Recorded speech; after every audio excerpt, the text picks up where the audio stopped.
بسم اللہ الرحمن الرحیم۔ ولا انداز اور جو آیات میں نے شروع میں تلاوت کی ہے، اللہ تعالی نے اپنے جنتی بندوں کی یہ صفات بیان کی ہے کہ وہ میرے بندے مجھ پر ایمان بھی لاتے ہیں اور مجھ سے اپنے گناہوں کی بخشش بھی طلب کرتے ہیں، اور فرمایا کہ میرے جنتی بندوں کا یہ طریقہ ہے، یہ ان کا طرز عمل ہے کہ وہ رات کے پچھلے پہر اٹھ کر سحری کے وقت اللہ کی بارگاہ میں گر گرا کر اس سے بخشش طلب کرتے ہیں۔ یہ جنتیوں کا انداز ہے، یہ جنتیوں کا طریقہ ہے، یہ جنتی لوگوں کا طرز عمل ہے کہ وہ سحری کے وقت رات کے پچھلے حصے اللہ تعالی سے بخشش طلب کرتے ہیں، کیونکہ اس سے پہلی آیات میں اللہ رب العزت نے فرمایا کہ ہم نے لوگوں کے لیے دنیا کی پسندیدہ چیزوں کو ان کے لیے محبوب بنا دیا، وہ دنیاوی متاع کے ساتھ بڑی محبت کرتے ہیں اور اس میں عورتیں، اولاد، سونے اور چاندی کے ڈھیر اور خزانے اور انتہائی اعلیٰ نسل کے گھوڑے، جانور اور زمینیں اور باغ اور کھیتیاں، فرمائے یہ سب ذالک متاع الحیات الدنیا، یہ سب دنیا کی زندگی کا سامان ہے، لیکن واللہ عنده حسن المآب، جو کچھ اللہ کے پاس ہے دنیا کی اس دولت کے مقابلے میں وہ دولت بہت ہی اعلیٰ ہے، دنیا کے اس متاع کے مقابلے میں، دنیا کے ان اسباب کے مقابلے جو نعمتیں اللہ نے آخرت میں اپنے بندوں کے لیے تیار کی ہیں ان کے کیا حصے، بندے ان کا تصور بھی نہیں کر سکتے، اور جب جنت کی ایک نعمت کو دیکھیں گے تو دنیا کی سب نعمتیں ان کو بھول جائیں، اور وہ کیا ہے؟ فرمایا قل اعنبئکم بخیر من ذلکم للذین اتقوا عند ربهم جنات تجری من تحتها الانہار خالدین فیہا وازواج مطہرہ ورضوان من اللہ واللہ بصیر بالعباد۔ اللہ نے اپنے بندوں کے لیے، کون بندے؟ جو متقی ہیں، اللہ سے ڈرنے والے، خدا خوفی ان کے اندر اللہ کا ڈر اور اللہ کا خوف ہر مرحلے پر، یہ نہیں کہ مسجد میں آتے ہیں جو نماز پڑھتے ہیں، دعا کرتے ہیں، گڑ گڑاتے ہیں اور اللہ سے ڈرتے ہیں تو باہر جا کر وہ اللہ کے خوف سے بے نیاز ہو جاتے، نہیں وہ جہاں بھی ہوتے، اگر وہ مسجد پر ہے، وہ مسلح عبادت پر ہے، وہ اگر بازار کے اندر تجارت کر رہے ہیں، اگر وہ عدل کی کرسی پر بیٹھے ہوئے ہیں، اگر وہ کسی منصب پر فائز ہیں، ہر حال میں وہ اللہ سے ڈرتے، ہر حال میں اللہ سے ڈرنے والے، ہمارے ایسے لوگوں کے لیے اللہ نے ہمیشہ کے لیے جنتیں تیار کی ہیں، اور ان جنتوں کے اندر اللہ کی رضوان ان کو نصیب ہوگی، اور اس جنت کے اندر قسم قسم کی نعمتیں اور حوریں اللہ نے ان کے لیے تیار کر رکھی، یہ سب کچھ اللہ کے بندوں کے لیے، اور واللہ بصیر بالعباد، اللہ اپنے بندوں کو دیکھ رہا ہے، اللہ اپنے بندوں کو اپنی نگاہ میں رکھے ہوئے ہے، کوئی بندہ یہ نہ سمجھے کہ میں جو کچھ بھی کرتا ہوں اس کا کسی کو پتا نہیں، اس کا کسی کو علم نہیں، فرمایا نہیں، تمہاری خلوت کو، تمہاری جلوت کو، تمہارے ظاہر کو، تمہارے باطن کو، اور تمہاری انفرادیت کو، تمہاری اجتماعیت کو، تمہارے دلوں کو، تمہاری راتوں کو، تمہارے اجالے کی زندگی کو، تمہاری تاریکی کی زندگی کو، تمہاری مسجد کی زندگی کو، تمہاری گھر کی زندگی کو، تمہاری بازار کی زندگی کو، تمہاری عدالت کی زندگی کو، غرض کے تمہاری زندگی کے ہر انداز، ہر پہلو، ہر لمحے، ہر پیشے اور ہر موڑ کو اللہ تعالیٰ دیکھ رہا ہے۔ اللہ کی نگاہوں سے اللہ کے بندے تم اوجھے پر چھپے ہوئے نہیں۔ یہ یاد رکھو، جو کچھ بھی کر رہے ہو اللہ تعالیٰ تمہیں دیکھ رہا ہے، تم اللہ کے سامنے۔ کوئی انسان یہ نہ سمجھے کہ یہ جو کچھ میں کرتا ہوں میں اپنی عیاری کے ساتھ، مدداری کے ساتھ، چالاکی کے ساتھ، عقل مندی کے ساتھ، ہوشیاری کے ساتھ اپنے آپ کو چھپا دوں گا۔ ساری کائنات سے انسان اپنے آپ کو چھپا سکتا ہے، لیکن اللہ علیم بذات الصدور سے کوئی اپنے آپ کو مخفی نہیں رکھ سکتا۔ ہمارا وہ جو جنتی بندے ہیں وہ کون ہے؟ فرمایا الذین یقولون ربنا اننا آمنا فاغفر لنا ذنوبنا وقنا عذاب النار۔ وہ ہے جو کہتے ہیں اللہ اے ہمارے رب اننا آمنا، بے شک ہم ایمان لائے، اے اللہ ہم تیری ذات پر ایمان لائے ہیں، فاغفر لنا ذنوبنا، اے اللہ ہمارے گناہوں کو بخش دے، ہمارے گناہوں کو معاف فرما دے، وقنا عذاب النار، اور اے اللہ ہمیں آگ کے عذاب سے، وہ آگ کا عذاب کہ جس کی تاب ہم نہیں لا سکتے، جس کو برداشت کرنے کی سخت ہمارے اندر نہیں، جس تیرے عذاب کی ایک آنچ اور ایک شعلے کو ایک لمحے تک ہم برداشت نہیں کر سکتے، اے اللہ ہمیں اپنے اس عذاب سے بچانا۔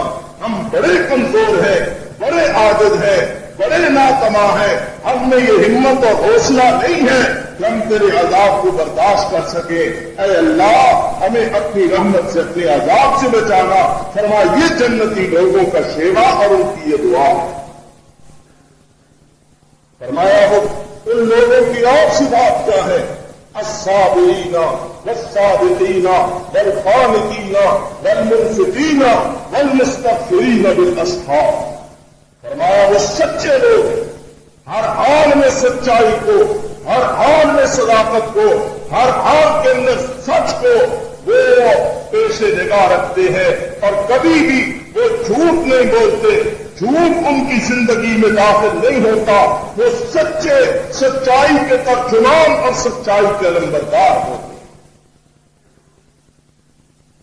والصابرین، اور وہ صبر کرنے والے صابر بندے، سچے بندے، والقانتین، اور اللہ کے فرمانبردار بندے، ہر حال میں اللہ کی فرمانبرداری کو اپنے اوپر لازم سمجھ، والمنفقین، وہ خرچ کرنے والے اپنے مال کو، حلال مال کو، خون اور پسینے کے کمائے ہوئے مال کو اللہ کی خوشنودی کے لیے، اللہ کی رضا کے لیے وہ خرچ کرتے ہیں، اور یہ سمجھتے ہیں جو کچھ ہم اپنے ہاتھ سے اللہ کی خوشنودی کے لیے خرچ کر رہے ہیں، اللہ اس سے کہیں بڑھ چڑھ کر دنیا میں بھی ہمیں اس کا صلہ دے گا، اور آخرت کا اجر تو ہے ہی صاحب۔ چار خوبیاں، پانچویں خوبی جنتی لوگوں کی والمستغفرین بالاسحار، اور وہ رات کے پچھلے پیر سحری کے وقت اٹھ کر اپنے نرم گرم بستر کو چھوڑ کر، ٹھنڈا موسم ہو یا گرم موسم، نیند کا لگتا ہو، بستر ان کو اپنی طرف پوری طرح رغبت دلا رہا ہو کہ اب آرام کا وقت ہے، اب چین کا وقت ہے، اب سکون کا وقت ہے، اور ابلیس کی تھپکیاں دے دے کر سنانے کی کوشش کر رہا ہو کہ اب سونے کا وقت ہے، لیکن اللہ کی محبت اس کو بے قرار کر دیتی ہے، اور وہ اپنے گرم گرم اور نرم نرم بستر کو چھوڑ کر ٹھنڈی راتوں میں اٹھ کر ٹھنڈے پانی سے وضو کر کے اللہ کی بارگاہ میں کھڑا ہو جاتا ہے، اور وہ رو کر اللہ کی بارگاہ میں عاجزانہ التجا کر کے کہتا ہے کہ میرے اللہ میں گناہگار ہوں، تو غفار ہے، اے میرے اللہ اپنے گناہوں کو تیرے سامنے پیش کر کے تجھ سے مغفرت کا اور تجھ سے معافی کا طلبگار ہوں۔ رب کبریا، میرے جیسا گناہگار کوئی نہیں اور تیرے جیسا گناہوں کا بخشنے والا کوئی نہیں۔ رب کبریا، تو ہی گناہوں کو بخشنے والا ہے، اگر تو نے نہ بخشا تو کون ہے جو میرے گناہوں کو معاف کرے؟ اے میرے اللہ مجھے معاف فرما دے۔ اللہ فرماتے ہیں جب بندہ اس عشق و نیاز کے ساتھ میری بارگاہ میں اپنے گناہوں کو لے کر حاضر ہوتا ہے تو میں اس کے گناہوں کو معاف کر دیتا ہوں۔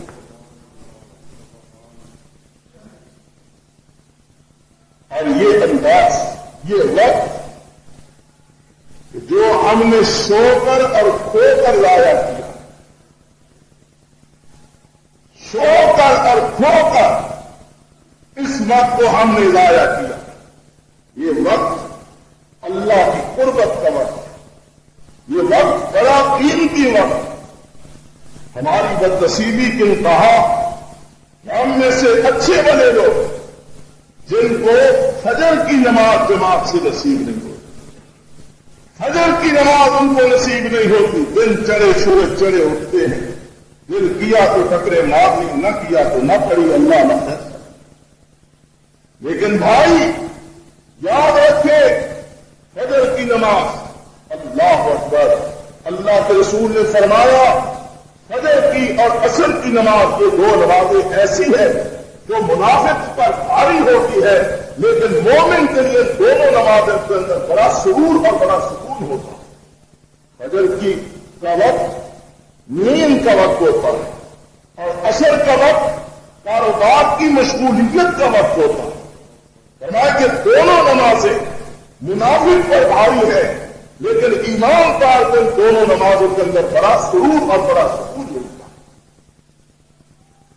اور حضرت عثمان رضی اللہ تعالیٰ عنہ فرماتے ہیں کہ نبی اکرم صلی اللہ علیہ وسلم نے فرمایا جو شخص عشاء کی نماز جماعت سے پڑھ کر سوتا ہے اور پھر فجر کی نماز جب تک جماعت سے پڑھتا ہے، فرمایا وہ ساری رات سوتا ہے لیکن ان دونوں نمازوں کو باجماعت ادا کرنے کی وجہ سے اللہ اسے پوری رات کی عبادت کا ثواب عطا فرماتا ہے، پوری رات کی عبادت کا ثواب عطا فرماتا ہے۔ میرے بھائی، میرے بزرگوں، میرے نوجوان ساتھیوں، ذرا غور کرو کہ فجر کی نماز کتنا قیمتی ایک اثاثہ ہے کہ جس کو ہم بے دردی سے لٹا دیتے، ہمیں پرواہ نہیں ہوتی، اس لیے کہ ہماری راتیں عیاشیوں اور مستیوں میں گزرتی ہیں اور صبح کے وقت ہمیں ہوش ہی نہیں۔ یہ کوئی بات نہیں کہ محلے میں سے یا خاندان میں سے یا کسی گھر میں سے ایک بوڑھا بزرگ جسے نیند نہ آتی ہو اٹھ کر نماز پڑھے اور یہ سمجھے کہ سارے خاندان کی طرف سے نماز کا حق ادا ہو گیا۔ حضرت عمر رضی اللہ تعالیٰ عنہ کا دور ہوتا نا تو پھر پوچھتے کہ کون ہے جو فجر کی نماز میں غیر حاضر ہوتا ہے۔ آپ فجر کی نماز سے پہلے لوگوں کے دروازے کھٹکھٹا کر ان کو اٹھایا کرتے اور کہتے چلو نماز کی طرف چلو، چلو نماز کی طرف چلو۔ ایک نوجوان کو بڑا نیک تھا، عابد تھا، زاہد تھا، آپ نے ایک دن محسوس کیا کہ وہ فجر کی نماز میں غیر حاضر۔ آپ اس کے گھر گئے پوچھنے کے لیے کہ یہ نوجوان کیوں غیر حاضر؟ اس کی ماں نے کہا کہ یہ رات کو اٹھا تھا عبادت کے لیے، سینما دیکھنے نہیں گیا، کسی برائی اور بدماشی میں اس نے رات نہیں گزاری، یہ رات کے پچھلے پیر اٹھا تھا، نفل پڑھتا رہا، عبادت کرتا رہا، اور صبح دیکھا تو اس کی آنکھ لگ گئی، یہ نماز اور جماعت سے غیر حاضر ہو۔ اللہ اکبر۔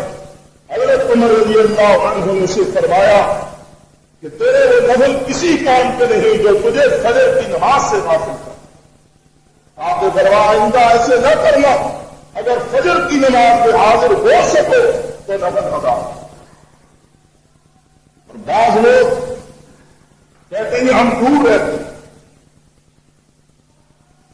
اللہ کے بندے یہ کوئی عذر نہیں، آج کل کہاں دور، جہاں بھی جانا ہو اللہ تعالیٰ نے اس طرح ذرائع دیے، نعمتیں دی، سواریاں دی کہ آپ گھنٹوں کے سفر منٹوں میں طے کر سکیں، منٹوں کے سفر سے گھنٹوں میں طے کر سکیں۔ بنو سلمہ کے قبیلہ بنو سلمہ کے کچھ لوگ سرور اکرام صلی اللہ علیہ وسلم کی خدمت میں حاضر ہوئے، کہنے لگے یا رسول اللہ صلی اللہ تعالی علیہ وسلم، ہمیں جمع ہے کہ مسجد نبوی کے قریب کچھ گھر خالی ہوئے، یا نبی اللہ ہم چاہتے ہیں کہ ہم ان گھروں میں منتقل ہو جائیں تاکہ ہمیں نماز کے لیے آسانی ہو جائے۔ ہمارے گھر دور ہے، کم از کم ہمیں 3 میل دور سے چل کر آنا پڑتا، ہر نماز کے لیے 3 میل کا سفر کرنا پڑتا۔ یا نبی اللہ ہمارا دل یہ چاہتا ہے کہ ہم مسجد کے قریب آ جائیں تاکہ ہمیں آسانی سے جلدی سے جماعت نصیب ہو جائے۔ اللہ اکبر، کتنی طرف جماعت کی، لیکن ہم بھی ہیں نا مسجدوں کی دیواروں کے ساتھ دیواریں، لیکن ہماری نمازیں برباد۔ مسجدوں کے سائے میں ہمارے گھر، مینار کے سائے میں ہمارے گھر، ہر وقت کی اذان کی آواز ہمارے کانوں تک پہنچے، لیکن ہم پہ خود اور مست ہاتھی کی طرح پڑے رہتے ہیں۔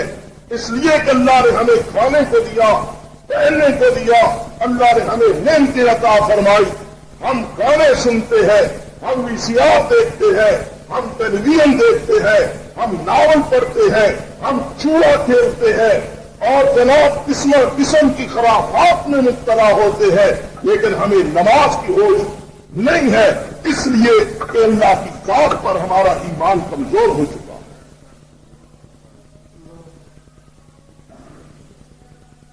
نہ یہ گمان یہ ہمارا عقیدہ اچھا ہم تو عید والے ہم نماز پڑھے نہ پڑھے بخشے جائے، یہ نسخہ آپ کو کس نے بتایا؟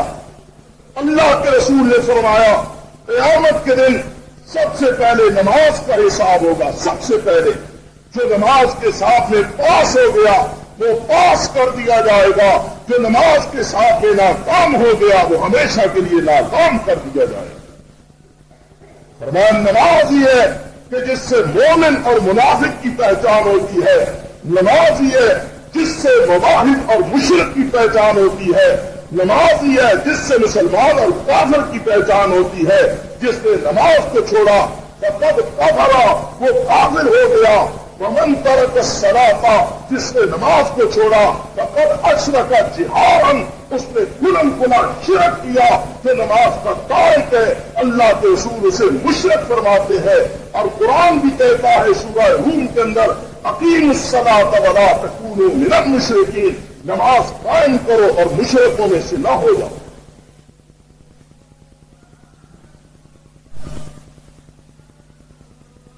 یوں تو کہتے ہیں جی ہم کدھر جائیں، مولوی بڑا اختلاف کرتے ہیں، ہم کس کو صحیح کہیں کس کو غلط کہیں؟ نماز پر بھی کسی کا اختلاف ہے یہ کیوں نہیں پڑھتے؟ دیگر معاملوں میں آپ کہتے ہیں مولویوں کا اختلاف، ہم کیا کریں؟ نماز پر تو کسی کا اختلاف نہیں ہے، یہ صرف ادھر گناہ والی بات ہے کہ یہ مولویوں کا اختلاف ہے۔ نماز پر کوئی مولویوں کا اختلاف نہیں، آپ نماز پر داڑھی پر کسی کا اختلاف نہیں، سارے کہتے ہیں داڑھی رکھو سنت رسول ہے، کیوں نہیں رکھتا؟ اپنا بد عملی کا آپ جو وبال ہے وہ مولویوں کے گلے ڈالتے، خدا سے ڈرو، اور یہ بد عملی کا طرز عمل اللہ کی نعمتیں چار طرف پا کر خدا کی یاد سے غفلت اور اللہ کے ذکر سے غفلت جو ہے، یہ تباہی اور ہولناک تباہی کی تمہیں خوشخبری دی جاتی ہے کہ بے نمازوں یاد رکھو کسی وقت بھی تم پر اللہ کی پھٹکار اور اللہ کا غضب آ سکتا ہے۔ بنو سلمہ نے قبیلہ بنو سلمہ نے کہا یا رسول اللہ صلی اللہ علیہ وسلم آپ ہمیں کہیں اجازت دیں، ہم مسجد نبوی کے قریب کچھ مکان خالی ہے وہاں کا، فرمایا بنو سلمہ کے لوگوں نے وہی رہو جہاں رہتے ہو، وہیں سے چل کر آؤ، جتنے قدم چل کر آؤ گے اتنے قدم اللہ تمہیں اجر عطا فرمائے گا۔ جتنا زیادہ چل کے آؤ گے اتنا ہی اجر زیادہ ملے. یہ دور رہتے ہیں، ماڈل ٹاؤن رہتے ہیں، سٹائی ٹاؤن رہتے ہیں، تو سمندر پار رہتے ہو کیا آنا مشکل؟ کوئی مشکل نہیں، کوئی مشکل نہیں. جو اللہ کے بندے شوق رکھتے ہیں، اللہ کی محبت سے سرشار ہے، وہ آتے ہیں، ان کے لیے کوئی مشکل نہیں. اور جو بدبخت ہے وہ پڑوس میں رہتے ہوئے بھی بدبخت ہے. تو میں عرض کر رہا تھا کہ فجر کی نماز اور پھر سحری کا وقت، رات کا پچھلا پہر، فرمایا والمستغفرین بالاسحار، سحری کے وقت جنتی لوگ اٹھ کر استغفار کرتے ہیں، اور اس وقت ان کی حالت یہ ہوتی ہے کہ تتجافی جنوبہم عن المضاجع یدعون ربہم خوفا وطمعا ومما رزقناہم ينفقون. بے قرار ہو جاتے ہیں، ان کو بستر اچھے نہیں لگتے، ان کو بستر اچھے نہیں لگتے. اللہ اکبر. اور اللہ سے ڈرتے، اللہ کی رحمت کا تما رکھتے، اللہ سے ڈر کر اللہ کے خوف سے وہ لوگ ڈرتے ہوئے اس کی رحمت کے امید حاصل کی. یہ وہ وقت ہے نا، حدیث پاک میں آتا ہے کہ جب بندے غافل ہو کر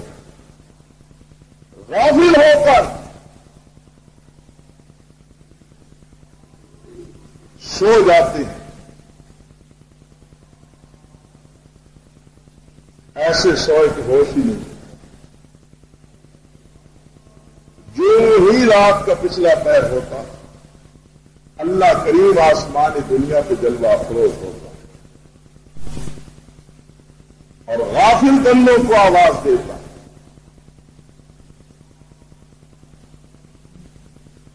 آواز دے کر فرماتا ہے حل من مستغفر، ہے کوئی بخشش طلب کرنے والا، ہے کوئی گناہگار کہ جو مجھ سے اپنے گناہوں کی بخشش طلب کرے. حل من مستغفر، آواز دیتا. ہے کوئی بھوکا، رزق کی تنگستی کا شکار، ہے کوئی معاشی بدحالی کے اندر مبتلا، ہے کوئی یہ کہنے والا کہ کھانے والے زیادہ ہیں رزق کم ہے کوئی رزق مانگنے والا اٹھے اور مجھ سے مانگے. میں نے آسمان دنیا پہ آ کر کے اس کو ہاتھ لگائی، آواز دی کہ میرے بندو مجھ سے مانگو، میں تمہیں اپنے خزانوں سے فراخ روزی عطا فرماؤں. ہم ہی سوئے رہے تو اللہ کے اس میں کیا؟ وہ تو نہیں سوتا نا جی، لا تاخذہ سنۃ ولا نوم، اسے تو اونگ بھی نہیں آتی. کہتے اٹھو میرے بندو، جاگو، مجھ سے رزق مانگو، میں تمہیں رزق عطا فرماؤں. اٹھو میرے بندو، اگر بیمار ہو، دکھی ہو، مجھ سے شفا مانگو، میں تمہیں شفا عطا فرماؤں. رات بھٹک رہے ہو، فقط مولوی کو ٹکڑے کھلا کر یہ کہو مولوی جی ہمارے لیے دعا مانگے، اللہ ہمیں شفا دے. مولوی کو زکات اور صدقے کے پیسے کھلا کر اس سے دعائیں منگواتے ہو جو خود تمہارا محتاج ہے. خود اللہ سے مانگو. کہاں مزاروں اور قبروں پہ دھکے کھاتے ہو جی یہاں سے تمہیں شفا ملے گی؟ نہیں، یاد رکھیں ابراہیم کا یہ نظریہ ہے اور ابراہیم کی توحید کو ماننے والے موحدین کا یہ عقیدہ ہے اذا مرضت فہو یشفی. جب میں بیمار ہوتا ہوں تو مجھے شفا اللہ عطا کرتا ہے. بیمار بھی وہی کرتا ہے اور شفا بھی وہی عطا کرتا ہے. مانگ کے دیکھو تو صحیح، مانگ کے دیکھو تو صحیح، تم اس طرف آتے ہی نہیں۔ ہزاروں سینکڑوں دربار اور نظاروں کا آپ کو پتا ہے، لیکن اللہ کے دربار کا پتا نہیں۔ میں نے اسی لیے گزشتہ جمعے کہا تھا نا کہ اس در پہ آؤ، سب در بھول جائے، یا زندگی سے بھرپور ایک سجدہ کر کے تو دیکھو، سب دروازوں کے سجدوں سے آپ کی جبین ریاض آزاد ہو جائے۔ لیکن یہ سجدہ آپ کو گران گزرتا ہے، بڑا لمبا سجدہ ہے، تھک جاتے، مر جاتے ہیں۔ لیکن میرے عزیز، یہ ایک سجدہ جسے تو گراں سمجھتا ہے، رب کی بارگاہ کا سجدہ، جذبہ عبودیت سے معمور سجدہ، یہ ایک سجدہ جسے تو گراں سمجھتا ہے، ہزار سجدوں سے دیتا ہے آدمی کو نجات۔ آپ تو صحیح، ہزاروں درباروں سے تیری جان چھوٹ جائے گی، ہزاروں مزاروں سے تیری جان چھوٹ جائے گی، مخلوق کے ہزاروں دلوں سے تیری جان چھوٹ جائے گی، جب ایک اللہ کا دروازہ پکڑے گا، اللہ سارے جہان سے تجھے بے نیاز کر دے۔ ہے کوئی بھوکا میں رزق دوں، ہے کوئی بیمار جو مجھ سے شفا مانگے میں اسے شفا عطا کروں۔ اس تو صحیح ذرا، اس تو صحیح نہ، تیری آنکھیں ہی نہیں کھلتی، تجھے ہوش ہی نہیں، اور شکوے اللہ کی کرتا ہے، اللہ کے شکوے کرتا ہے۔ وہ تو فرماتا ہے حل من مستغفر، ہے کوئی بخشش کا طلبگار، مجھ سے بخشش مانگے میں اس کو بخش۔ بلکہ حدیث قدسی سنیے، راوی ہیں ابو ذر رضی اللہ تعالی عنہ، فرماتے ہیں کہ اللہ کے رسول نے فرمایا، قال اللہ تبارک و تعالی، اللہ کے رسول فرماتے ہیں کہ لوگوں، اللہ تبارک و تعالی فرماتا ہے، اس کو حدیث قدسی کہتے ہیں، زبان مصطفیٰ کی ہو اور الفاظ خدا کے، الفاظ خدا کے اور زبان مصطفیٰ کی۔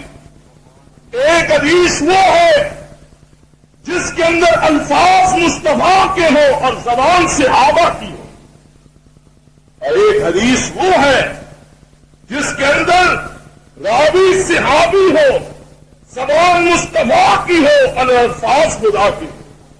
یہ حدیث قدسی ہے۔ فرمایا یا عبادی انکم تقطعون باللیل والنہار، اے میرے بندو، انکم تقطعون باللیل والنہار، تم رات بھی گناہ کرتے ہو، دن بھی گناہ کرتے ہو، تم سے رات بھی گناہ ہوتے ہیں، تم سے دن بھی گناہ ہوتے ہیں۔ گناہگار بھی کہا، لیکن یا عبادی بھی کہا، یا عبادی انکم تقطعون باللیل والنہار، اے میرے بندو، تم سے رات بھی گناہ ہوتے ہیں، تم سے دن بھی گناہ ہوتے ہیں، لیکن سنو، یا عبادی وانا اغفر الذنوب، تم سے گناہ ہوتے ہیں اور میرا کام ہے گناہوں کو بخش دینا۔ انا اغفر الذنوب، میں گناہوں کو بخشتا ہوں، لہذا فاستغفرونی اغفر لکم، میرے بندو مجھ سے بخشش مانگو، مجھ سے بخشش مانگو، میں تمہیں معاف کر دوں گا، مجھ سے معافیاں مانگو، میں تمہیں معاف کر دوں گا، مجھ سے استغفار کرو، میں تمہیں بخش دوں گا۔ اور ایک اور حدیث قدسی سنیے، ایمان تازہ کیجیے۔ حضرت انس رضی اللہ تعالی عنہ راوی ہیں، زبان مصطفیٰ کی ہے اور الفاظ خدا کے ہیں. یہ دوسری حدیث بھی حدیث قدسی. فرمایا یا ابن آدم انک ما دعوتنی ورجوتنی غفرت لک علی ما کان فیک ولا ابالی. اے آدم کے بیٹے انک ما دعوتنی ورجوتنی انک ما دعوتنی ورجوتنی. جب تک تو مجھے پکارتا رہے. کیا مانا؟ جب تک تو مجھ سے دعا کرتا رہے گا، جب تک مجھ سے دعا کرتا رہے گا اور مجھ سے اپنی امید وابستہ رکھے. لیکن یہاں اللہ سے امیدیں ٹوٹی ہوئی. ہم کہتے ہیں بھائی اللہ سے مانگو، کہتے ہیں اللہ ہماری کہاں سنتا، اللہ ہماری کہاں سنتا. کس کی سنتا؟ تمہاری نہیں سنتا. کس نے تم کو کہا؟ اللہ نہیں سنتا. کون پھر سنتا ہے؟ یہ فلاں بزرگ، فلاں دربار والے، فلاں ہزار والے.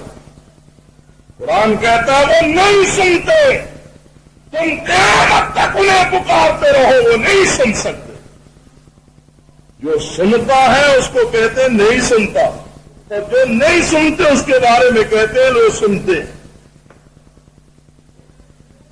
جبھی تو اقبال نے کہا تھا نا کہ بتوں سے تجھ کو امیدیں اور خدا سے نا امیدی. مجھے بتا تو توحید اور کافری کیا ہے. بتوں سے تجھ کو امیدیں اور خدا سے نا امیدی. مجھے بتا تو صحیح اور کافری کیا ہے. اس نے آپ کو کہا اللہ نہیں سنتا. فرمایا یا ابن آدم انک ما دعوتنی ورجوتنی.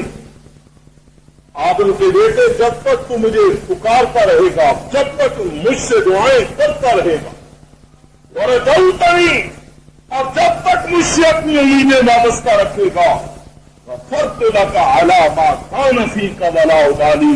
اے آدم کے بیٹے میں بھی تجھے معاف کرتا رہوں گا، مجھے کوئی پرواہ نہیں، مجھے کوئی پوچھنے والا نہیں.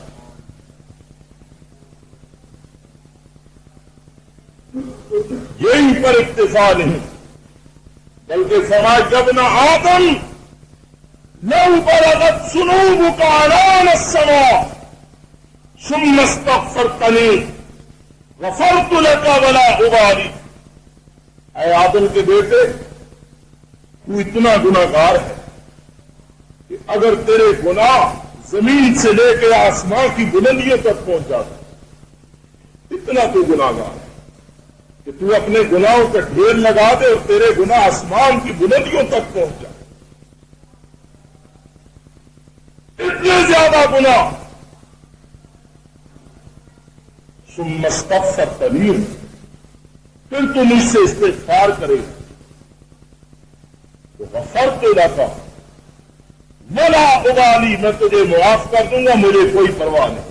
میں بڑا بے پرواہ، میں بڑا بے نیاز. آ تو صحیح، تو استغفار کر تو صحیح. اگر مایوس کیا تو مجھے رب نہ کر.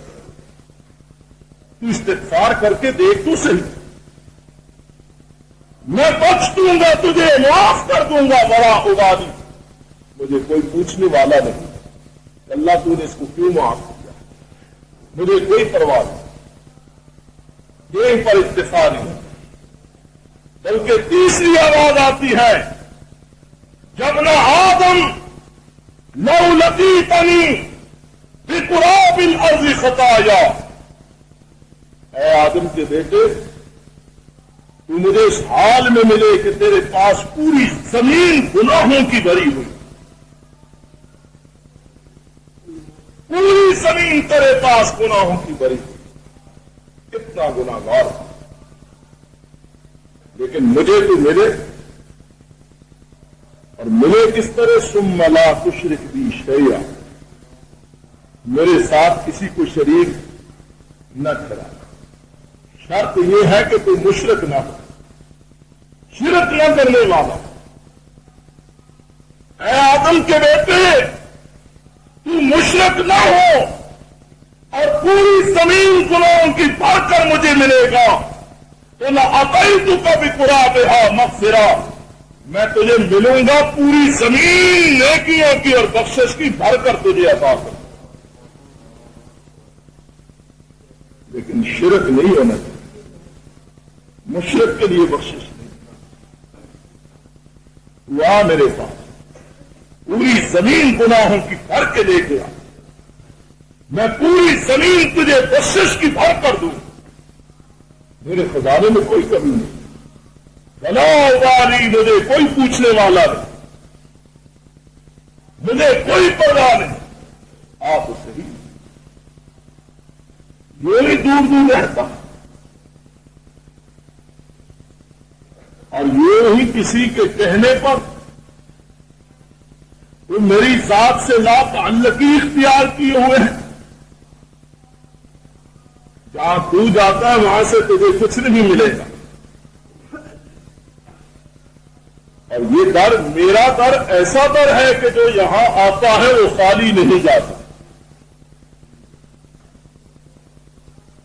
جو یہاں آتا ہے وہ میری رحمت سے اور میرے فضل و کرم سے جولیاں بھر کے جاتا ہے. اللہ تو وہ سخی ہے جسے اپنے بندوں کے اٹھے ہوئے ہاتھ دیکھ کر, اپنے بندوں کی خالی پھیلی ہوئی جوڑیاں دیکھ کر شرم آتی ہے کہ بندوں کے ہاتھوں کو جوڑیوں کو خالی واپس لوٹا دیں. ورنہ آپ صحیح غفرت لک علی ما کان فیک ولا ابالی, دوسری جگہ پر ثم استغفرتنی غفرت لک ولا ابالی, اس جگہ فرما لاتیتک بقرابھا مغفرہ ولا ابالی.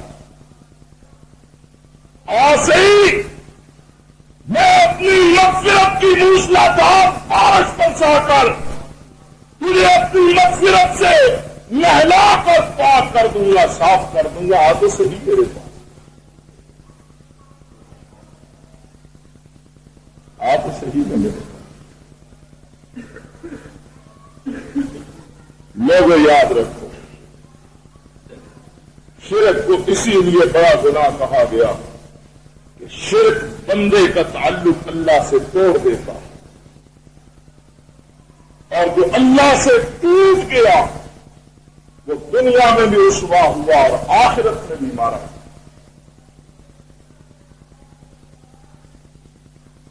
اور اسی لیے میں کہتا ہوں کہ توحید جیسی نعمت کوئی نعمت نہیں. اس گلستان ہفت و بود کے اندر توحید جیسا ہوا صفت موصوف کوئی پھول نہیں. جس نے اللہ کی توحید کی دولت کو پا لیا اس نے خیر کثیر کو پا لیا, اور جو نعمتیں توحید سے محروم کر دیا گیا یوں سمجھو کہ وہ دنیا آخرت کے خسارے اور نقصان کو سمیٹنے والا بن گیا.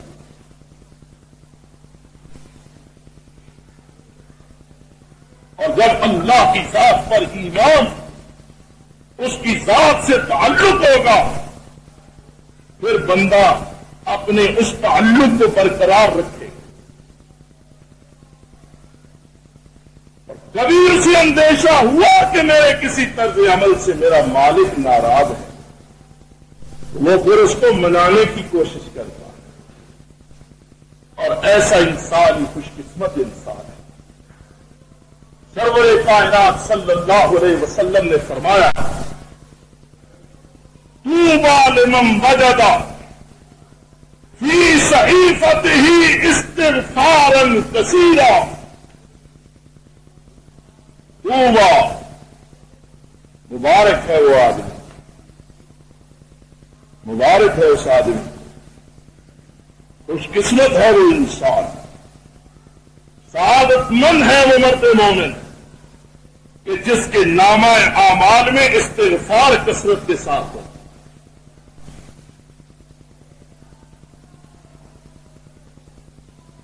وہ ہمہ وقت اللہ سے استغفار کا طلبگار رہتا. گناہ ہو تب بھی نہ ہو تب بھی خطرائے گناہ سے خدشائے گناہ سے وہ استغفار میں ہماتن مصروف رہتا.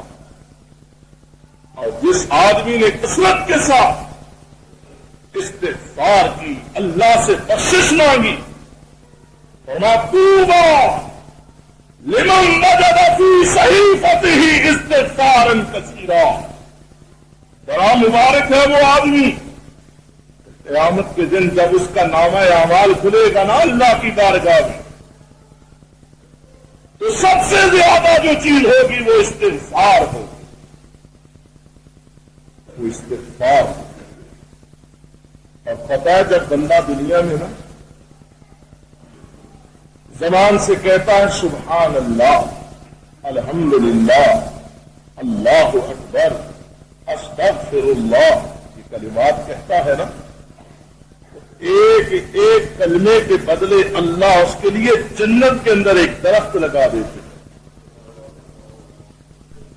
وہ ٹھنڈے سائے والے درخت, وہ میٹھے پھلوں والے درخت. جب بندہ بہشتوں کے ان باغات میں جائے گا تو اسے اپنی زبان سے نکلے ہوئے ان کلمات کا ثمرہ اپنی آنکھوں سے نظر آئے گا. کاش کہ ہم لوگ اس زبان سے غیبت کرنے سے بچ جائیں. کاش کہ ہم تہمتوں سے باز رہیں. کاش کہ ہم جھوٹ سے باز رہیں. کاش کہ ہم لغویات سے باز رہیں. کاش کہ ہم اختراع پردازی سے باز رہیں اور ہم زبان کا استعمال صحیح جگہ پہ کرتے ہوئے ان پاکیزہ کلمات کے ساتھ اپنے صحیفوں کو اپنے اعمال ناموں کو نیکیوں سے بھرپور اور معمور کریں. لیکن ہماری حالت اللہ کے ذکر سے ہماری زبانیں گونگ اور باتیں کروا لو تو سبحان اللہ تڑکے کی طرح باتیں طرف طرف باتیں.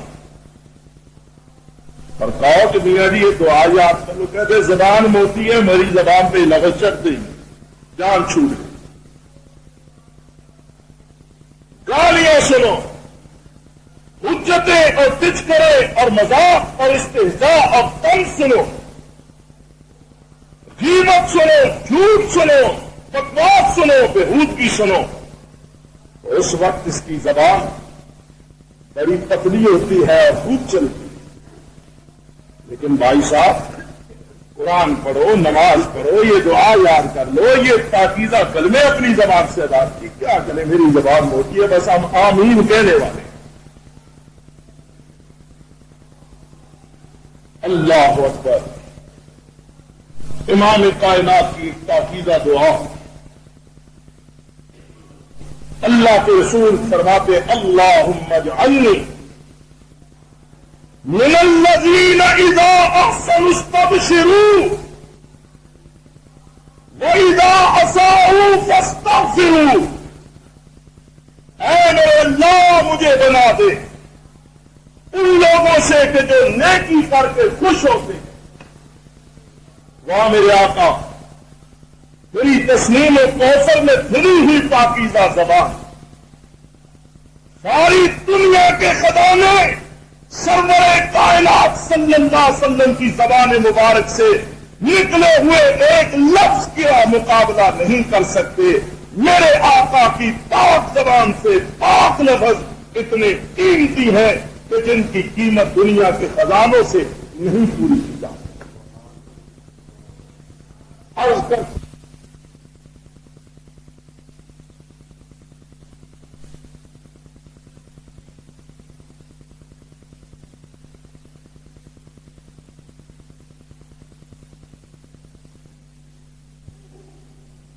مجھے ان لوگوں سے کر دے کہ جو نیکی کر کے خوش ہوتے ہیں.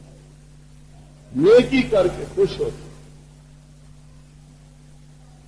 ہم کو گناہ کر کے خوش ہوتے، فراڈ کر کے خوش ہوتے. کیسے دیکھا؟ میرے سے زیادہ کوئی ہے عقل مند؟ بڑے عقل مند ہیں. انہوں نے عقل مندی کی کیا نشانی ہے؟ ایسا چکر دیا کہ وہ قیامت تک چکر سے نہیں نکل سکے. بڑا کمال کیا. لیکن تجھے پتا نہیں کہ خود تو نے اپنا پاؤں ایک چکر میں پھنسا لیا ہے جس چکر سے تو نہیں نکلے گا، اور یہی تیرے پاؤں کا چکر تجھے جہنم کے اندر پہنچا کر چھوڑے. تم مکاری اور ہیرا پھیری کر کے سمجھتا میں بڑا ہوشیار ہوں.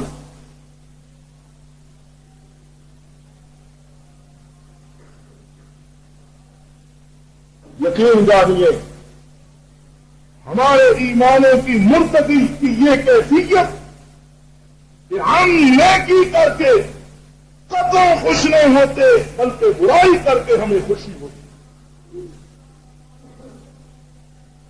کوئی بھی نہیں کرتا.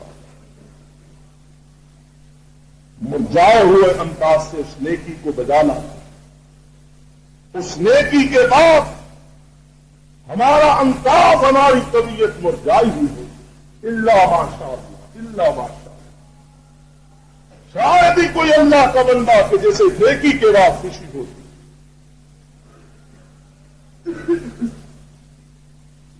کوئی بوڑھا جس کی نگاہ کمزور ہو، وہ کسی گڑھے میں گر جائے تو ہم ہنستے ہیں، خوش ہوتے ہیں نہیں. کسی کو لوٹ لیا، نکلی مار اس کے متھے مار دیا، خوش ہوتے ہیں نہیں ہوتے. کسی کی زمین اور جائیداد جب سازی سے ہتھیا لی، ہم خوش ہوتے ہیں نہیں. ہم بڑے لائق ہیں، ہم نے بڑا کام دکھایا.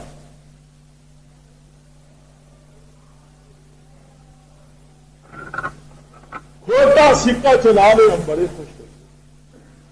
غرض کسی طرح بھی برائی اور معصیت ہو ہم بڑے خوش ہوتے ہیں. لیکن نیکی کی ہمیں کوئی خوشی نہیں. لیکن میرے آقا فرماتے ہیں اللہم اجعلنی من الذین اذا احسنوا استبشروا، اے میرے اللہ مجھے ان لوگوں سے کر دے جو نیکی کر کے خوش ہوتے ہیں. وَإِذَا أَسَاءُوا فَاسْتَغْفِرُوا، اور اے میرے اللہ جب ان سے برائی ہو جائے تو وہ استغفار کرتے ہیں. اللہ مجھے بھی ان لوگوں میں سے کر دے. اللہ کے رسول کی دعا ہے.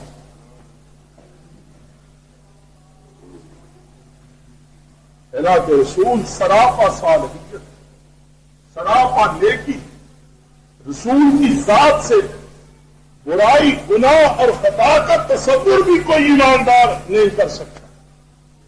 رسول پاک ہے، مقدس ہے، معصوم ہے، سراپا نیکی ہے، سراپا ہدایت ہے، سراپا نور ہے، سراپا روشنی ہے، سراپا رہنمائی ہے. اللہ اکبر. لیکن پھر بھی کہتے ہیں میرے اللہ مجھے ان لوگوں سے کر دے جو نیکی کر کے خوش ہوتے ہیں. میرے اللہ مجھے ان لوگوں سے کر دے جن سے غلطی ہو جائے تو استغفار کر دے.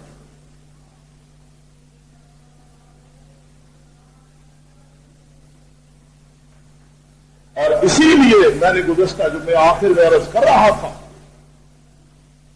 کہ جب جناب ابو بکر صدیق اکبر نے عرض کی تھی نا یا رسول اللہ مجھے کوئی دعا سکھائیے کہ علمنی دعان ادعو بہ فی الصلاۃ. صدیق تیری صداقت پہ بھی قربان، تیری سوچ پہ بھی قربان، تیرے فکر پہ بھی قربان.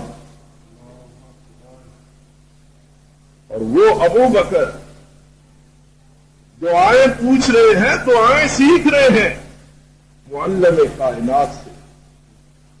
خدا کی قسم کائنات میں آج تک نہ ایسا استاد کوئی دیکھا ہوگا، نہ ایسا شاگرد کوئی دیکھا ہوگا، نہ ایسا پیر کوئی دیکھا ہوگا، نہ ایسا مرید کوئی دیکھا ہوگا. رسول ہاشمی، رسولوں کی سرکار، نبی کے مکرم، انبیاء کے امام، اور صدیق اکبر صحابیوں کے امام. اور جس ابو بکر کو آقا نے نام لے کر فرمایا انک جو ابا بکر اول من يدخل الجنة من امتی، ابو بکر تو میری امت کا وہ انسان ہے جو قیامت کے دن سب سے پہلے میری امت میں سے جنت کے اندر جائے.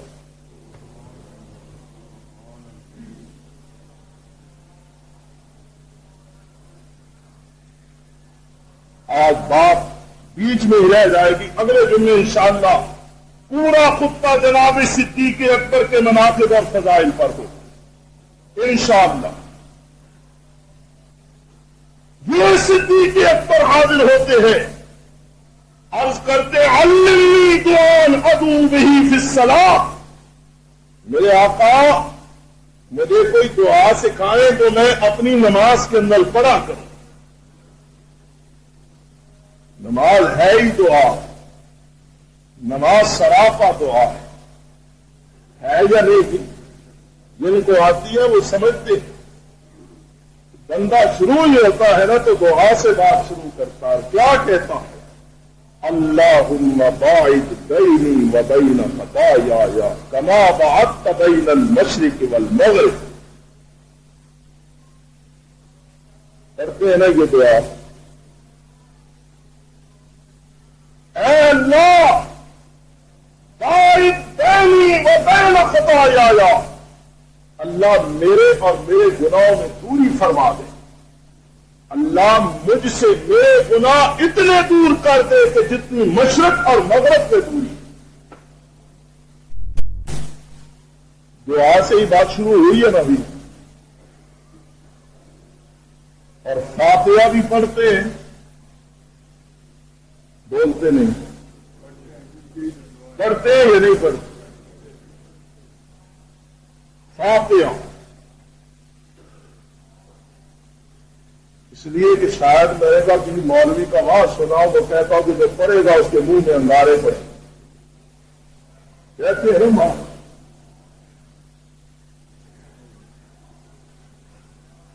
لیکن میرے بھائی تو نے یہ بات کہنے سے پہلے یہ نہ سوچا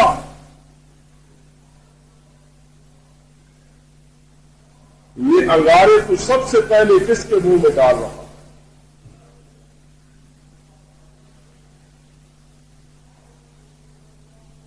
یہ کس نے فرمایا؟ لا صلاۃ لمن لم یقرأ بفاتحۃ الکتاب. اس نے فرمایا جی، امام کائنات نے فرمایا نا.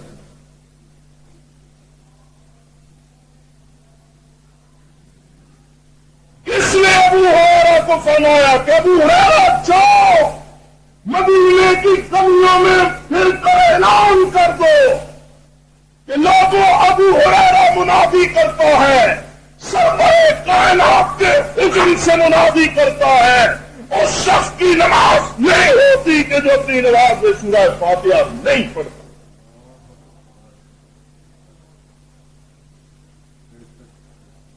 یار ہم سے دشمنی ہے تو ہماری حد تک رکھنا. ہماری حد تک ہم سے اختلاف رکھ، اپنی آخرت محض ہمارے اختلاف کی وجہ سے برباد نہ کر.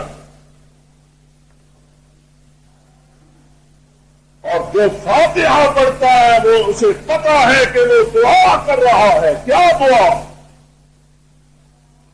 کہ اہدنا الصراط المستقیم. اللہ ہمیں صراط مستقیم پہ گامزن فرما. کیسی دعا ہے؟ اللہ ہمیں صراط مستقیم پہ گامزن فرما اور صراط الذین انعمت علیہم.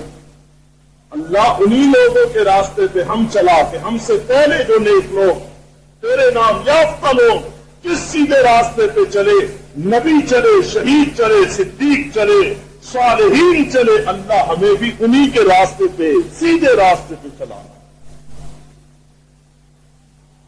سراپا دعا رکوع میں دعائیں، قومے میں دعائیں، رکوع میں دعائیں، قومے میں دعائیں، سجدوں میں دعائیں، سجدوں کے درمیان دعائیں، تشہد میں دعا، سلام پھیر کے دعا، فطر میں قنوت، دعا ہی دعا، سراپا دعا۔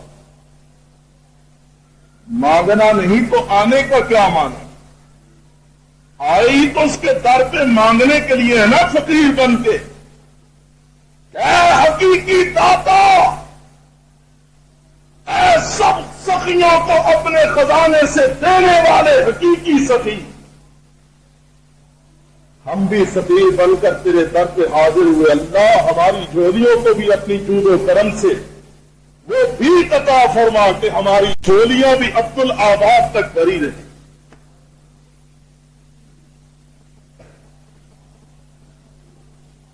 دعائیں ہی دعائیں،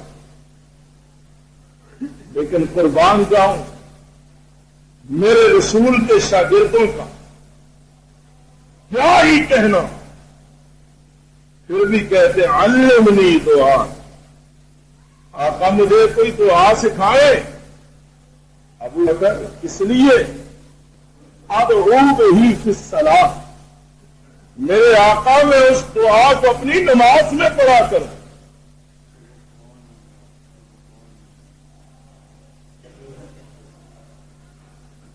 جب اپنے شاگرد کی اس عرض اور درخواست کو سنا نا تو اللہ کے رسول نے فرمایا قل، ابو بکر کہو پھر پڑھو، میں پڑھاتا ہوں پیارے تو پڑھتا جا، میں سکھاتا ہوں تو سیکھتا جا۔ اللہ اللہ، سیکھنے والے پہ بھی قربان جائیے اور سکھانے والے پہ بھی قربان جائیے۔ ذرا چشمے تصور میں اس منظر کو دیکھیے تو صحیح کہ جب کائنات کے امام کے سامنے دو زانو ہو کے صدیق ادب و احترام سے بیٹھا ہوگا اور آقا فرما رہے ہوں گے ابو بکر پڑھو، اور ابو بکر پڑھ رہے ہوں گے، فرمایا ابو بکر پڑھو اللہم انی ظلمت نفسی ظلما کثیرا ولا یغفر الذنوب الا انت فاغفر لی مغفرة من عندک وارحمنی انک انت الغفور الرحیم۔ دعا سکھائی میرے آقا نے، فرمایا میرے پیارے ابو بکر صدیق اکبر رضی اللہ تعالی عنہ پڑھو نا اللہم انی ظلمت نفسی ظلما کثیرا، اے میرے اللہ میں نے اپنی جان پہ بڑے بڑے ظلم کیے، اے میرے اللہ میں نے ظلم کثیر کیے۔ اللہ اے میرے اللہ عاجزی کی بھی انتہا کر دے، عاجزی کی بھی انتہا ہو گئی نا، اور بندے کی فلاح اور سعادت اسی میں ہے کہ اللہ اس کو جتنا بلند پاکیزہ مطہر رتبہ دے پھر بھی اللہ کے سامنے سراپا عاجزی بن جائے، کبریا کی بارگاہ میں تواضع کا مجسمہ بن جائے۔ اور نسخہ یاد رکھیں، جو رب کے سامنے تواضع کرتا ہے اللہ فرماتے ہیں مجھے کبریائی کی قسم میں اسے سب سے اونچا کر دیتا ہوں، اور جو خود اونچا بننے کی کوشش کرتا ہے میں اسے سب سے ذلیل کر دیتا ہوں۔ بس یہی سبق یاد کر لیں، کبھی اونچا بننے کی کوشش نہ کریں۔ کبریا کے سامنے تواضع آپ کی عظمت کی دلیل اور ضمانت ہے، لیکن خود اگر بلند بننے کی کوشش کریں گے تو یاد رکھیے کبریائی اسی کے لیے لائق اور زیبا ہے جو خود بڑا بننے کی کوشش کرتا ہے، اللہ اسے ذلیل و خوار کر کے چھوڑ۔ اے میرے اللہ، میں نے اپنی جان پہ ظلم کر دیا، ظلم کثیر ہوا۔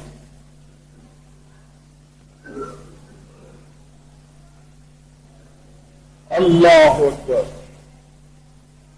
لیکن ساتھ ہی کہتے ہیں وَلَا يَغْفِرُ الذُّنُوبَ إِلَّا أَنْتَ، اے میرے اللہ تیرے سوا کوئی نہیں ہے کہ جو میرے گناہوں کو بخش سکے، تو ہی ہے کہ جو گناہوں کو بخشنے والا ہے۔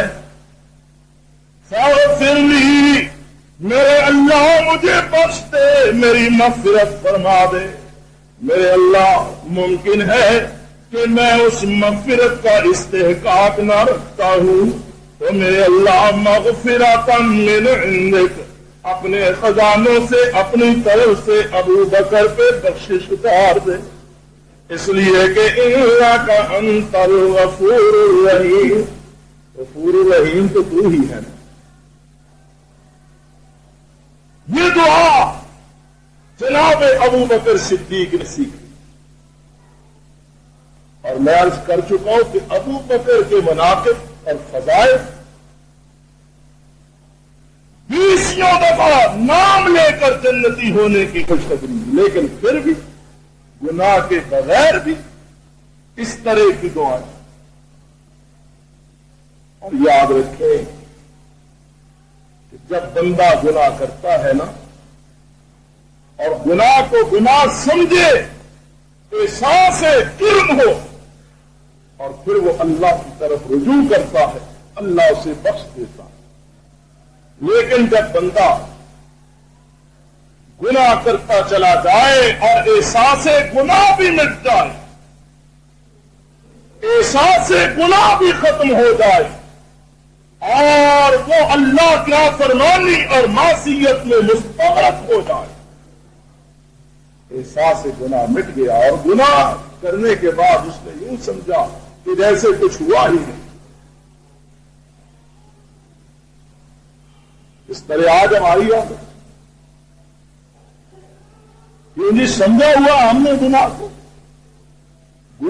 گناہ سمجھا، استغفار توبہ کو، اللہ سے بخشش کے بارے میں کبھی ہم نے سوچا؟ کہتا ہم کرتے ہی کچھ نہیں۔ آپ دیکھیں نا، بے حیائی اور فحاشی کا ایک سیلاب آیا، ہمارے نوجوان بھائی اور بچے کن کبھی عادتوں کا شکار، نشہ عام ہے، فحاشی، عریانی اور بے حیائی ایک ایسے زوردار فلٹ کی صورت میں گلی گلی، کوچے کوچے فوش فلموں کا کاروبار ہو رہا ہے۔ VCR، نوجوان نسل کے اخلاق جس طرح تباہ و برباد ہو چکے ہیں، وہ بھی ٹھیکا راز نہیں۔ کسی اخبار کو دیکھیں، وہ اخبار نظریہ پاکستان کا ماما ہی کیوں نہ لگتا، وہ کہتا جی میں نظریہ پاکستان کا نمبردار ہوں، میں بڑی صاف ستھری اور پاکیزہ صحافت کا نمبردار ہوں۔ آپ ان کو دیکھ لیں، سرے ورک پہ چھوٹی کی پتہ نہیں چاہتے یہاں سب کی بھیڑ، اور ایسے ہی براہنا انداز، جو قوم گناہ کو گناہ سمجھے، اس قوم کا یہ وتیرہ ہو سکتا ہے؟ اور کوئی ایسا بندہ آپ کو نظر آتا ہے جو اس حالت پر کڑتا ہو؟ ورنہ بنی اسرائیل کے اس تیسرے طبقے کی طرح ہم بھی کہتے ہیں ہمیں کیا، زیادہ سے زیادہ کوئی نہیں بولتے، ہمیں کیا، اس قدر برائی ہمارے رگ ریشہ کے اندر بھی، ہمارے رگ و ریشہ میں رکھ اور بس ہماری زندگی کا سارے پاس ہوتا، ہماری حیات کا سارا نظام جھوٹ اور فریب پہ چل رہا ہے۔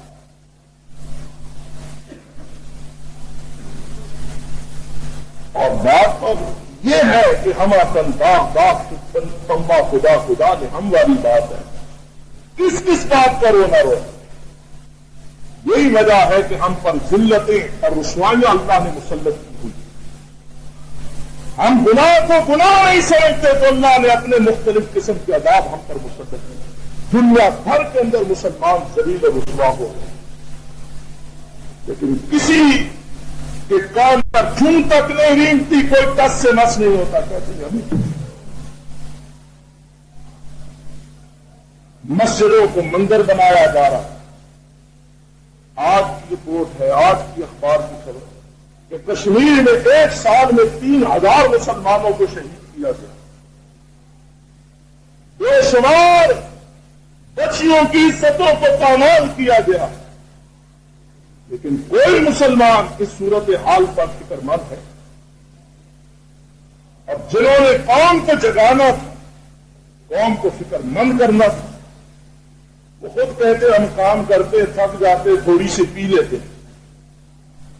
ہمارے حکمران اب یہ کہتے ہیں ہم تھوڑی سی پی لیتے. ہائے پاکستان کی بدقسمتی، اسلام کے نام پر بے شمار قربانیوں کے بعد ہمارے وجود میں آنے والا یہ ملک،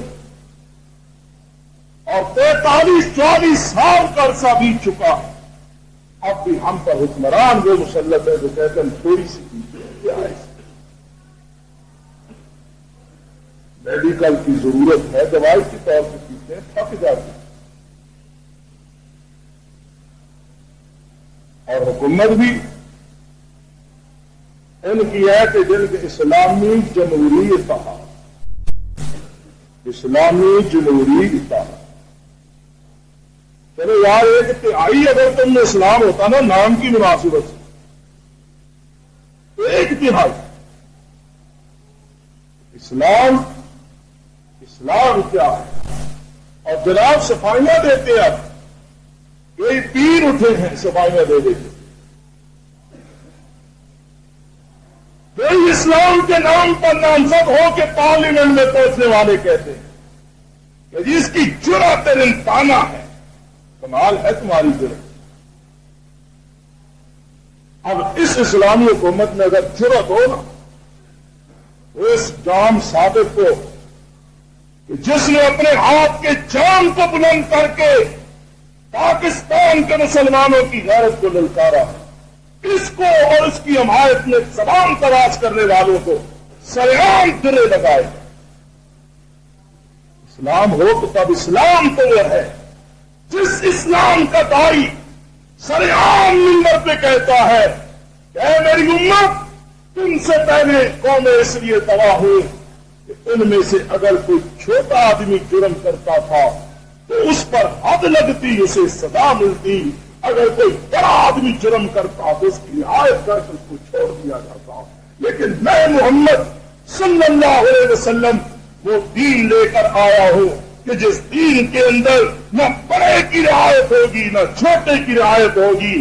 مجھے قسم ہے ذات کی جس کے ہاتھ میں مدنی کی جان ہے، اگر میری بیٹی فاطمہ بھی چوری کرتی تو میں اس کے ہاتھ کو بھی کاٹ ڈالتا.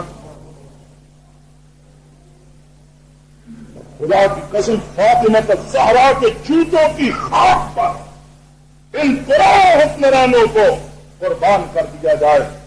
لیکن میں 15 سال سے آپ مجھے سن رہے اور میں یہ کہہ رہا ہوں کہ اسلام کو ایک پولیٹیکل اسٹنٹ کے طور پر ان لوگوں نے اقتدار کی سیڑھی بنائی ہوئی ہے. یاد رکھیے، نہ کل کے حکمران اسلام سے مخلص تھے، نہ آج کے حکمران اسلام سے مخلص ہے. اور جمہوریت اور انتخاب کے ذریعے جو قیادت بھی آئے گی وہ اسلام کی غدار اور اسلام کی باغی آئے گی. اسلام اگر آئے گا تو انہی لوگوں کے ذریعے سے آئے گا جو اپنی جان کو اللہ کی امانت سمجھتے ہوئے، اپنی زندگیوں کو اللہ کی امانت سمجھتے ہوئے سروں پہ کفن باندھ کے مصطفیٰ کے غلام بن کر محمد کریم کا اسلامی انقلاب جب تک نہیں لاتے اس وقت تک اس ملک کے اندر اسلام نہیں آئے گا، بلکہ اسلام سے مذاق ہی ہوتا چلا جائے. شریعت کہاں گیا؟ شریعت بولو. کل ہمیں کہتے تھے یہ شریعت بل کے مخالف، اب بولو مولویوں، اسلامی جمہوری اتحاد کی حکومت اب شریعت بل کا کیا بنا؟ ہم کہتے ہیں شریعت بلوں کے ذریعے نہیں آئے گی، شریعت 1400 سال پہلے آ چکی ہے، اب اس شریعت کو نافذ کرنے کی ضرورت ہے۔ جو اس شریعت کو نہیں مانتا اس کو اس ملک سے نکال دیا جائے، اس لیے کہ یہ ملک محمدی انقلاب کے لیے بنا تھا، یہ ملک شریعت کے لیے بنا تھا، یہ ملک اسلام کے لیے بنا تھا۔ اگر کسی پیر کو، کسی وڈیرے کو، کسی رئیس کو، کسی مخدوم صاحب کو، کسی سینیٹر کو، کسی ایم ایل اے کو، کسی ایم پی اے کو، کسی پیپل پارٹی کو، کسی مسلم لیگ کے رکن کو، کسی تیسری چوتھی جماعت کے رکن کو اگر اسلام پسند نہیں ہے تو وہ رشیا چلا جائے، امریکہ چلا جائے۔ یہ ملک اسلام کے لیے بنا اور اس ملک کے اندر محمد کا اسلامی انقلاب آ کر کے، لیکن اس طرح نہیں، اس طرح ہم چل رہے ہیں۔ ہم نے اسلام کو مذاق بنایا، 45-44 سال سے یہ کھیل کھیلا جا رہا ہے، اور اب یہ ٹیسٹ کیس ایک شخص خود کہتا ہے میں شرابی ہوں، میں شراب پیتا ہوں، اور پھر اس کی حمایت میں آوازیں بلند ہوتی۔ اسلام تو یہ کہتا ہے کہ ایسے شخص کو سریعام لٹکا جائے،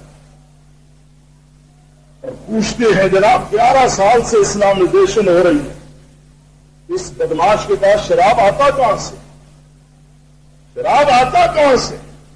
اور شراب جب تک رہے گا ملک برباد ہوگا۔ یا خان نے شراب پی کر ملک کے 2 ٹکڑے کیے، یاد ہے؟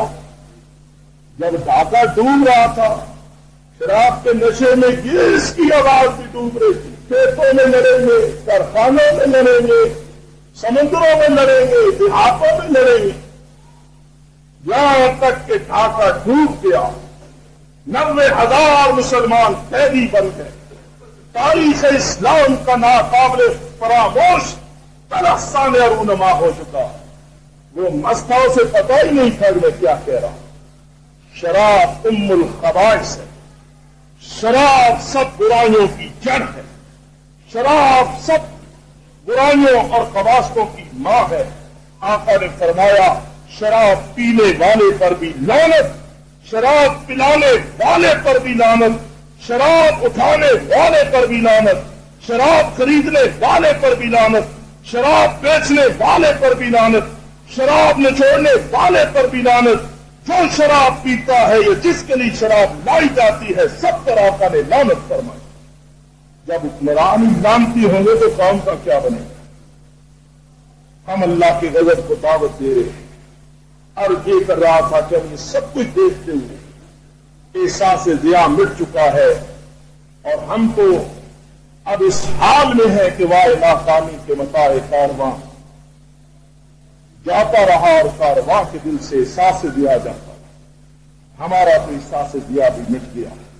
میرے بھائی، ان حالات میں ہم پر لازم ہوتا ہے کہ ہم گرد و پیش کا جائزہ لیں اور سوچیں کہ ہم کس طرح اندھیروں میں کھو رہے ہیں، کس طرح گناہوں کی دلدل میں دھنس رہے ہیں، کس طرح خدا کے عذاب اور غضب کو دعوت دے رہے ہیں۔ ہمیں چاہیے کہ ہم ان حالات پر غور و فکر کریں اور کم از کم اپنی بساط کی حد تک ان حالات کی اصلاح کے لیے اپنی توانائیوں کو بروئے کام لائیں، گڑ گڑائیں، جاری کریں، اللہ سے بخشش مانگیں، استغفار کریں۔ یقیناً وہ گناہوں کا بخشنے والا ہے، لیکن جو گناہ کرنے کے بعد گناہوں پہ مصر رہتے ہیں اور پھر ڈنڈے کی چوٹ اپنے ان گناہوں کا اعلان بھی کرتے ہیں کہ ہم نے ایسے کیا، مانا یہ کہ جس کے جی میں جو آتا ہے کرے، ہم ایسے کریں گے، تو اس وقت اللہ کے عذاب کو دعوت دینے والی بات ہوتی ہے۔ ہمیں چاہیے کہ ہم اللہ کے عذاب کو دعوت نہ دیں، بلکہ اپنے گناہوں پر، اپنی کوتاہیوں پر نادم اور شرمندہ ہو کر غفور الرحیم کی بارگاہ میں سر نیاز کو جھکا کر اس سے بخشش طلب کریں۔ یقیناً وہ بخشنے والا مہربان ہے، لیکن ہم نے اس رحمت اور بخشش سے اپنے آپ کو فیضیاب نہ کیا تو یاد رکھیے اس سے بڑا گھاٹے کا اور نقصان کا خسارہ دنیا اور آخرت میں اور کوئی سودا نہیں ہو سکتا کہ جو یہ گھاٹا اور یہ خسارہ ہے کہ جو ہم خرید رہے ہیں اللہ ہمیں اپنی حالت پر غور و فکر کی توفیق عطا فرمائے، اللہ ہمیں اپنی کوتاہیوں کے احساس کی توفیق عطا فرمائے، اللہ پاک اپنی رحمت کے ساتھ ہمیں گناہوں سے بچائے، نیکی کرنے کی توفیق عطا فرمائے، ہمارے گناہوں کو معاف کرے، اللہ ہمارے حکمرانوں کو، ہماری ملت کو، ہماری قوم کو، سب کو ہدایت عطا فرمائے اور اس ملک کو صحیح معنوں میں پاک سرزمین رب کریم بنائے، اور ہمیں وہ دل دکھائے کہ جب شہیدوں کا خون رنگ لاتا ہوا ہم اپنی آنکھوں سے دیکھیں، خدا کی زمین پر خدا کا نظام ہو اور اس کرۂ ارضی پر مدینے والے کے نظام کی بہاریں ہم اپنی آنکھوں سے دیکھیں۔ اللہ ہمارے لیے یہ سب کچھ مشکل ہے، لیکن ارحم الراحمین تیرے لیے کوئی مشکل نہیں۔ اے اللہ اس ملک کی حفاظت فرما، اس ملک کو صحیح معنوں میں پاک سرزمین بنا، اس ملک کو صحیح معنوں میں محمد رسول اللہ کے پاک نظام کی برکات سے بیرہ در فرما۔ اللہ ہمارے گناہوں کو معاف فرما، ہم تیری رحمت کے محتاج، تیرے فضل و کرم کے امیدوار ہیں، تیری بارگاہ کے محتاج اور فقیر ہیں۔ اللہ ہماری جھولیوں کو اپنی رحمت سے اور اپنے فضل و کرم سے مالا مال فرما دے۔ وآخر دعوانا الحمد للہ رب العالمین۔ الحمد للہ نحمده ونستعینه ونستغفره ونؤمن به ونتوکل علیہ ونعوذ باللہ من شرور انفسنا ومن سیئات اعمالنا، من يهده الله فلا مضل له ومن يضلل فلا هادي له، ونشهد أن لا إله إلا الله وحده لا شريك له، ونشهد أن محمدا عبده ورسوله صلى الله تعالى عليه وآله وسلم۔ أما بعد فإن خير الحديث كتاب الله، وخير الهدي هدي محمد صلى الله تعالى عليه وآله وسلم، وشر الأمور محدثاتها وكل محدثة بدعة وكل بدعة ضلالة وكل ضلالة في النار۔ أما بعد فقد قال الله تبارك وتعالى في شان حبيبه إن الله وملائكته يصلون على النبي يا أيها الذين آمنوا صلوا عليه وسلموا تسليما۔ اللهم صل على محمد وعلى آل محمد كما صليت على إبراهيم وعلى آل إبراهيم إنك حميد مجيد۔ اللهم بارك على محمد وعلى آل محمد كما باركت على إبراهيم وعلى آل إبراهيم إنك حميد مجيد۔ اللهم أيد الإسلام والمسلمين، اللهم أعز الإسلام والمسلمين، اللهم انصر الإسلام والمسلمين، اللهم انصر من نصر دين محمد صلى الله عليه وسلم واجعلنا منهم، واخذل من خذل وأعرض وصرف عن دين محمد صلى الله عليه وسلم ولا تجعلنا منهم۔ اللهم أنت ولينا في الدنيا والآخرة، توفنا مسلمين والحقنا بالصالحين۔ حسبنا الله ونعم الوكيل، نعم المولى ونعم النصير، لا إله إلا أنت سبحانك إني كنت من الظالمين۔ رب اغفر وارحم وأنت خير الراحمين۔